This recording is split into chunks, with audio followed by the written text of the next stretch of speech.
Thank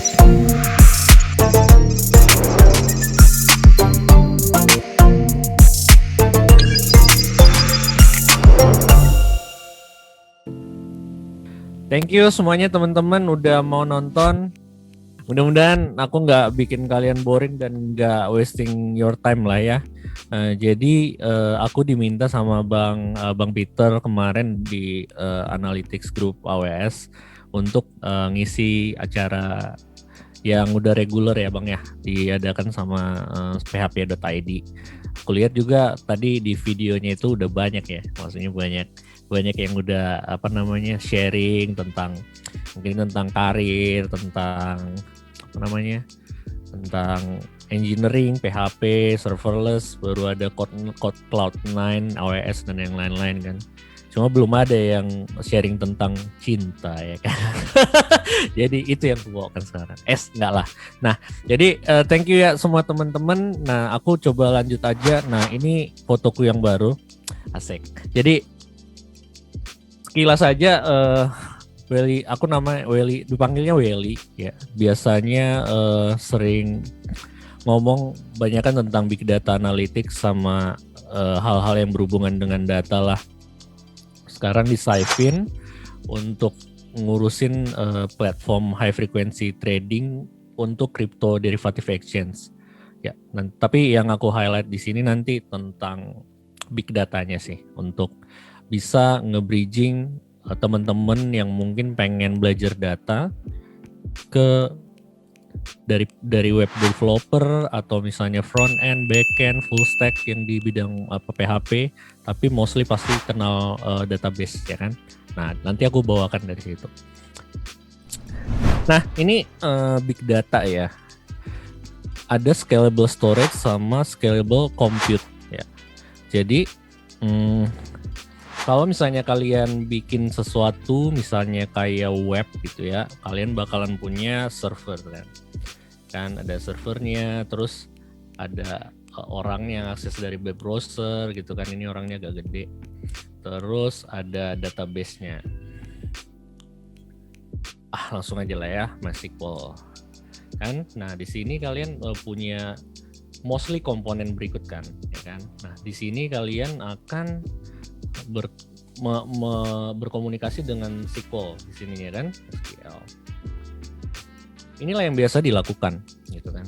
Dan mostly MySQL ini kan single node. Walaupun misalnya kalian pakai Percona atau Galera dan yang lain-lain, tapi mostly dia memang didesain di awal itu untuk single node ya kan. Tapi di dalam ini sebenarnya apa sih yang ada di dalam MySQL ini kan gitu kan. Nah, supaya lebih sederhana, aku bikin gambarnya gini. Nah, di sini ini sebenarnya yang ada itu adalah kita penyimpan apa di sana? Ya sebenarnya itu kita mempersisnya dalam bentuk file, ya kan? Ada file log, ada file apa gitu kan? Tapi di sini ada processingnya ya kan? Nah kita lihat juga misalnya ada yang untuk nge-compute-nya. Ini aku coba nggak usah GPU sebenarnya ya kan. Tapi katakanlah ya compute gitu ya. Makanya tadi aku bilang di big data itu ada compute dan juga storage ya. Itulah yang ada di database. Jadi walaupun misalnya kalian kita nge-query, tetap aja nanti dia akan melakukan scanning ke file-file ini ya kan. Scanning ke file, baru nanti dia akan lakukan translasi query itu jadi dataset yang akan kembali ke si web server dan dibalikin ke browsernya ya. Nah gitu. Nah gimana di distributed system? Sama konsepnya. Cuma filenya ini udah banyak terpisah-pisah ya kan. Jadi bukan jadi satu lagi ya kan, tapi lebih banyak gitu ya kan.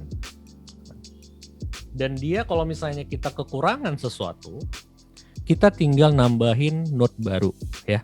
Jadi dengan mudahnya kita tambahin kayak gitu. Walaupun kelihatannya gampang, tapi kalau di on premise atau kalian punya data center sendiri, itu very painful ya. Karena kalian harus pengadaan server baru gitu ya. nambahin disk atau kayak mana gitu, itu kan bakalan banyak hal yang harus kalian lakukan, nah, perintilan-perintilannya.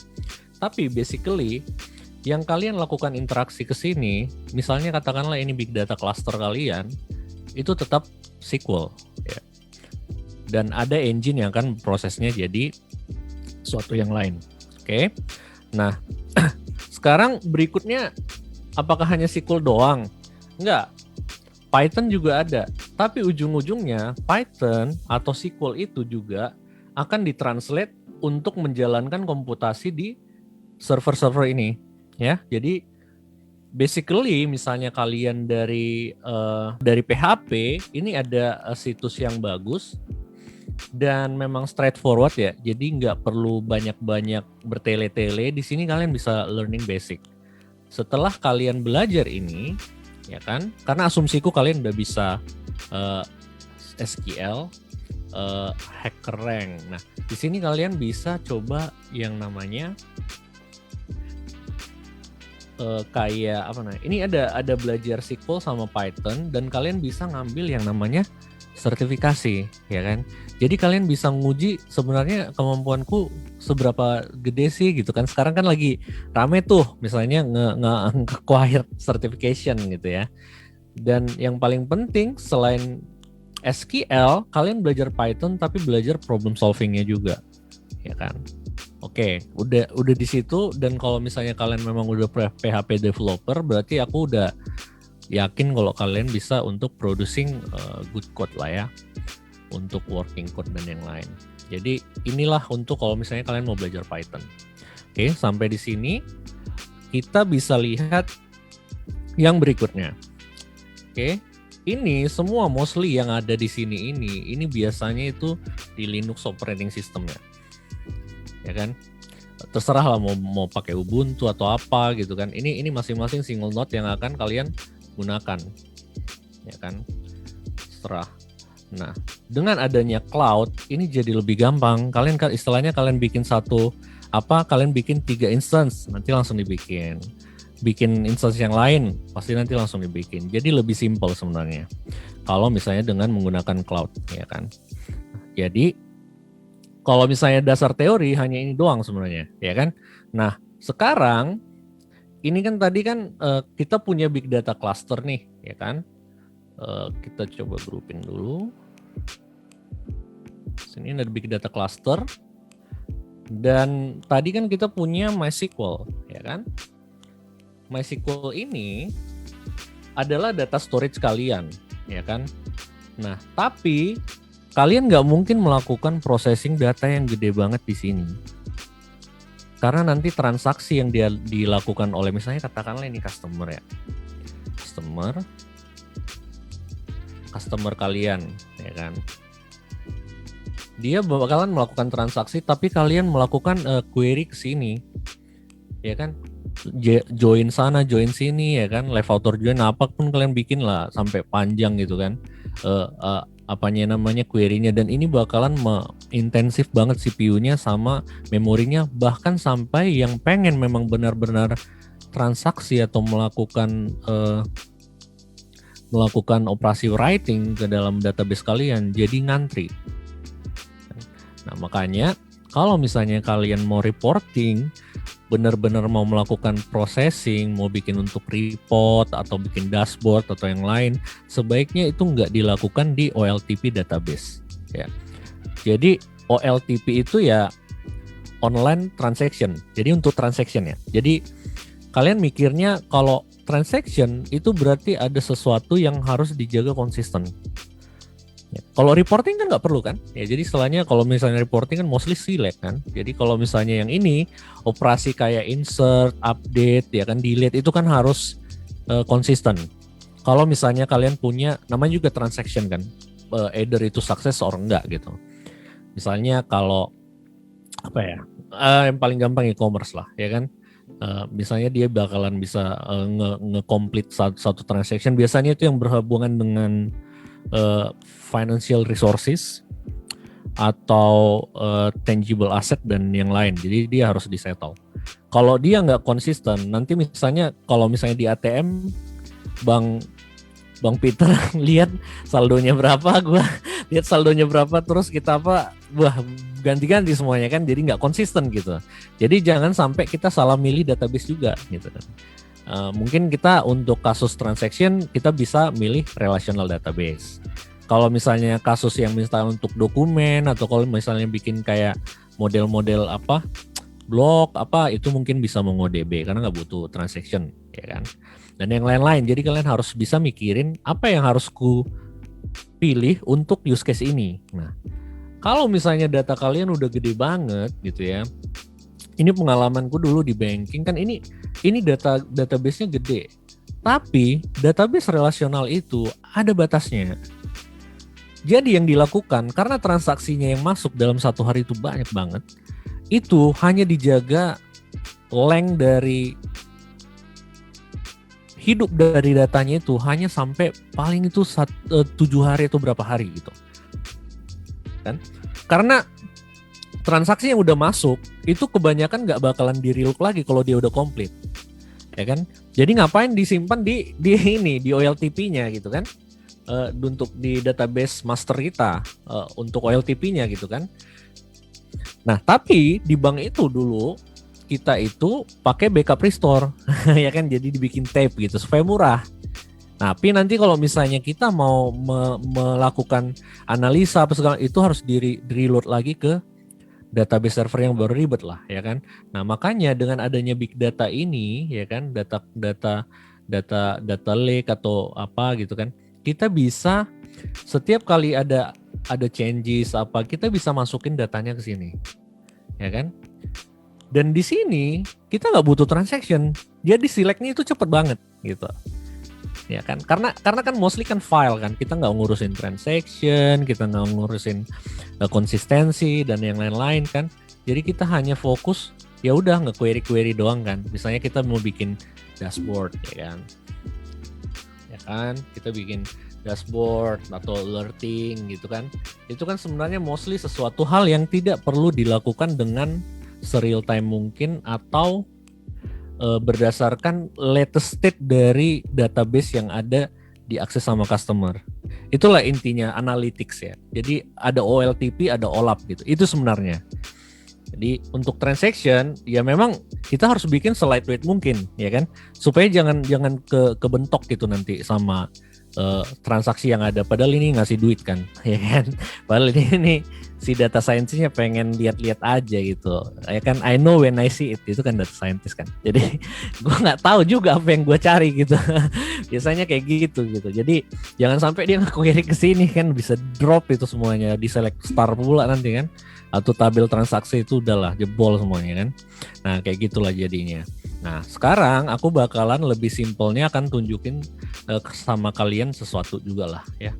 Jadi tadi kan aku udah bilang kalau kita punya relational database di AWS kita punya something kayak gini. Jadi kita bisa bikin database ya kan. Anggaplah ini OLTP kalian ya, kita bikin database apa segala macam, terus kalian bisa liatin dashboardnya dan yang lain-lain gitu kan. Ini adalah database yang biasa lah ya, MySQL, kalian bisa bikin yang lain. Ini adalah OLTP kalian. Ini tadi ya, ini adalah database yang ini, oke. Nah sekarang pertanyaannya adalah gimana caranya kita masukkan itu ke data lake ini, ya kan? Nah sebenarnya tadi kan kita udah bilang kalau yang ada di sini adalah compute dan file, ya kan?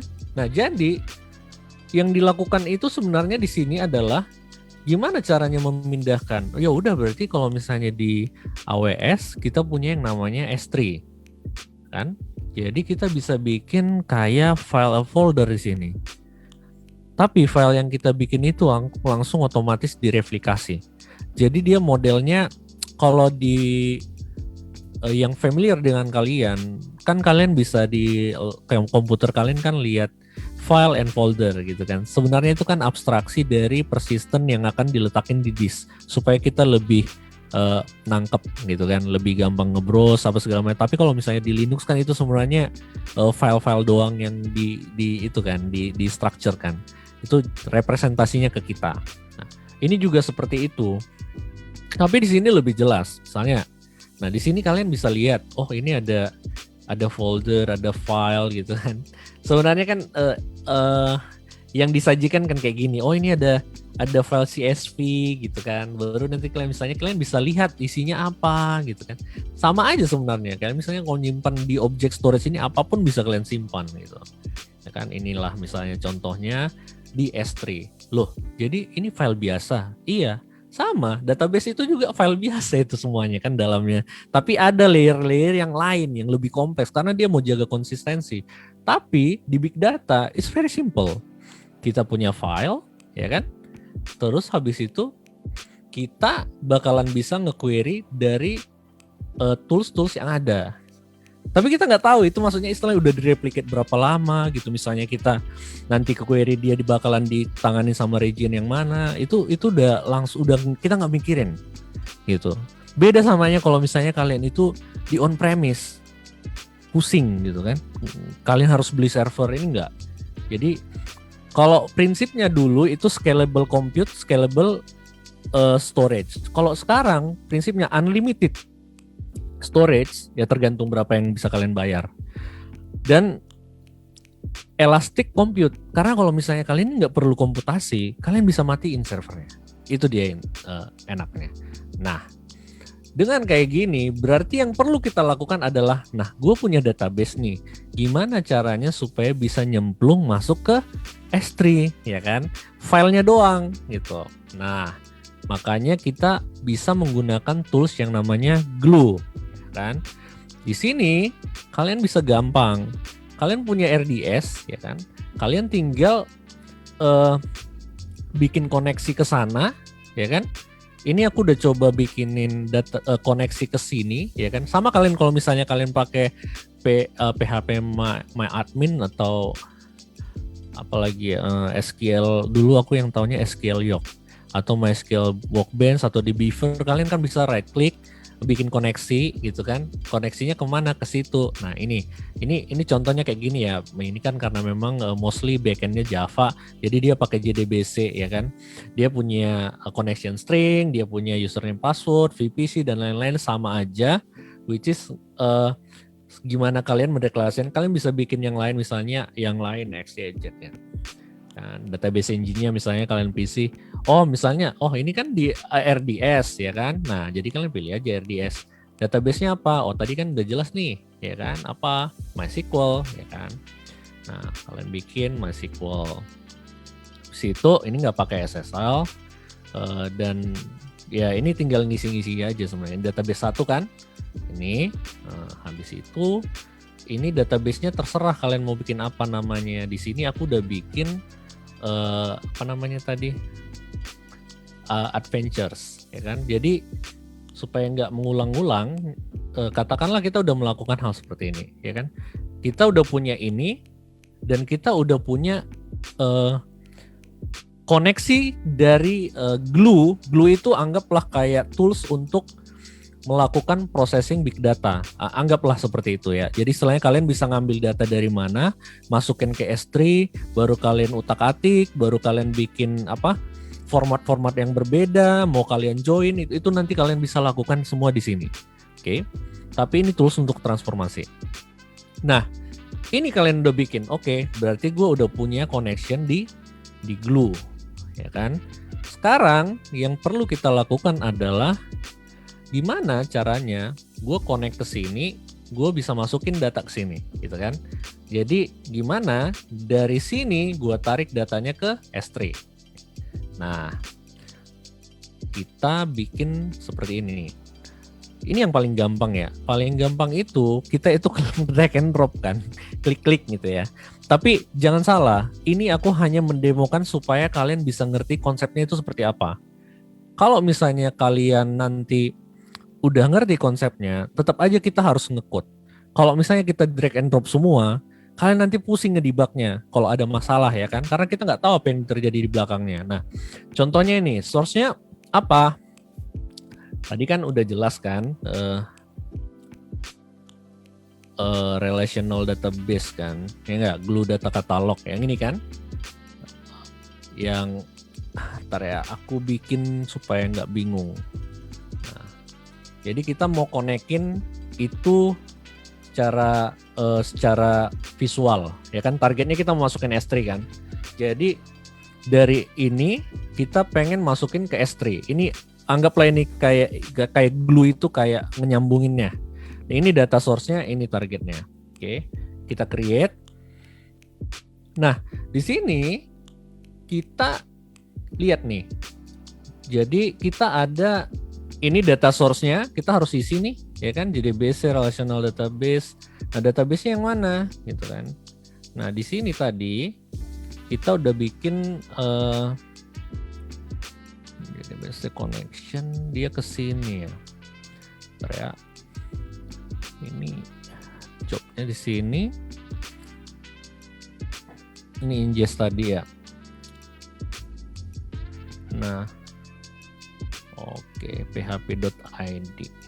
Karena di sini tadi kan kita bikin connectionnya adventures.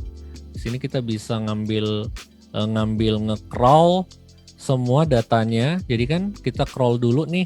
Misalnya kita kan harus tahu nih di database ini ada table apa-apa aja yang mau kita ambil. Nah, itu kita crawl kan. Setelah kita bikin koneksi ke sana, kita mau ngambil tabel-tabel apa sih yang ada supaya kita nanti bisa tahu ini kita bakalan ingest, ini kita bakalan biarkan kayak gitu.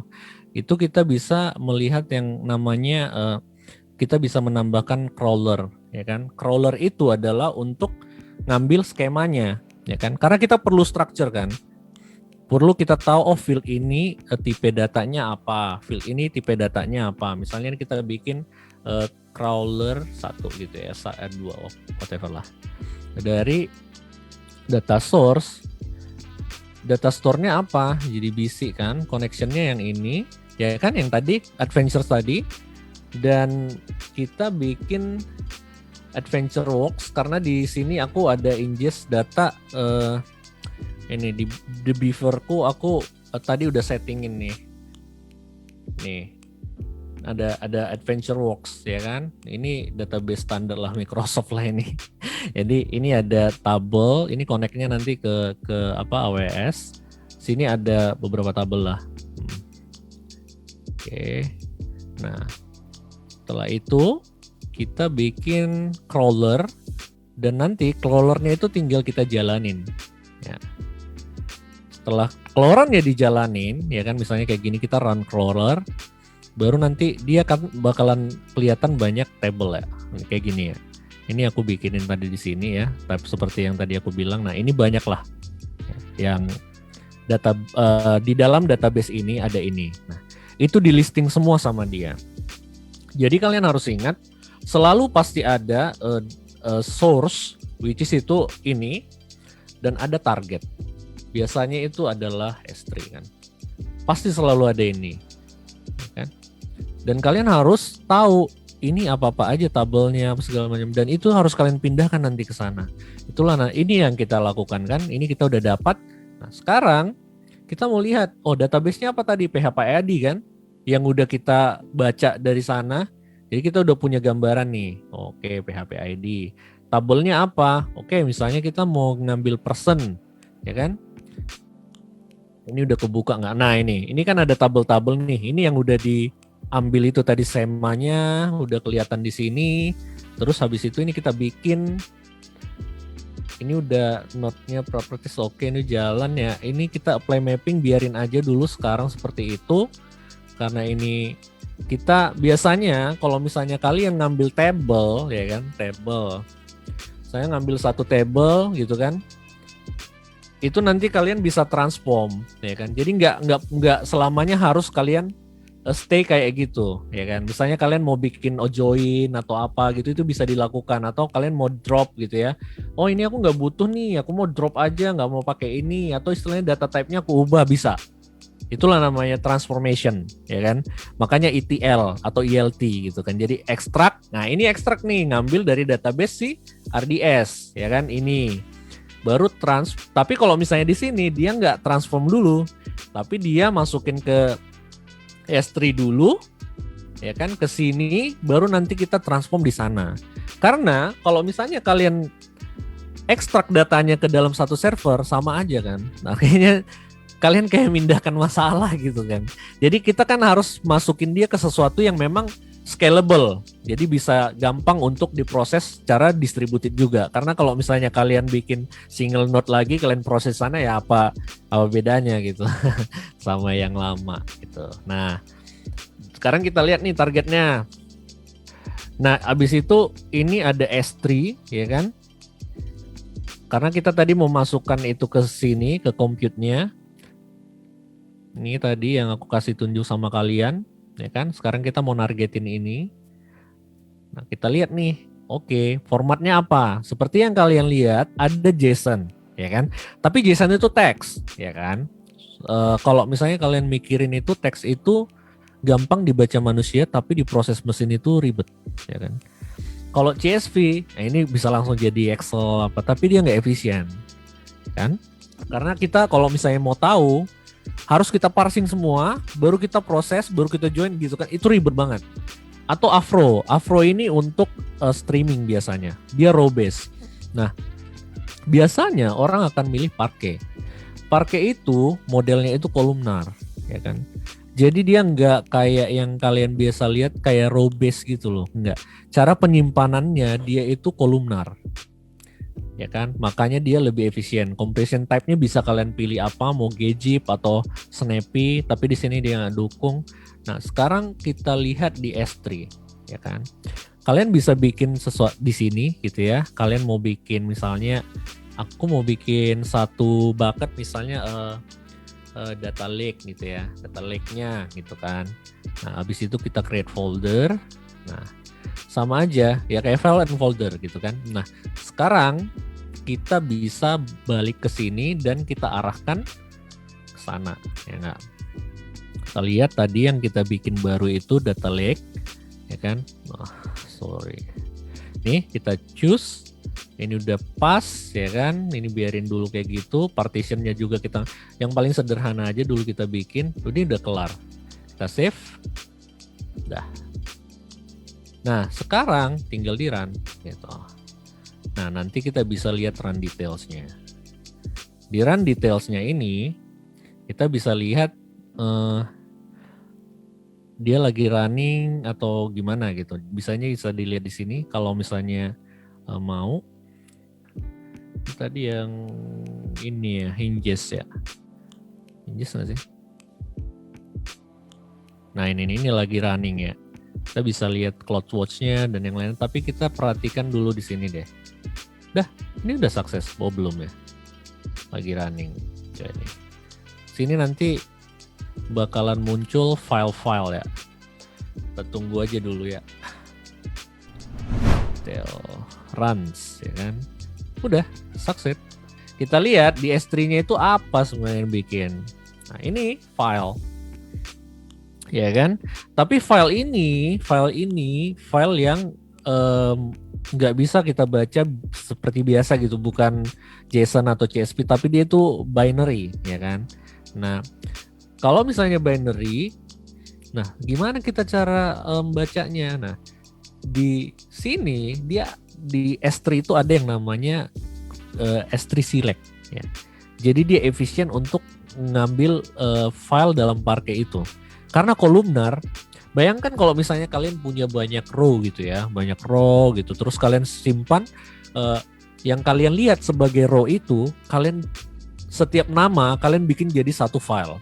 Setiap nama kalian bikin satu file gitu.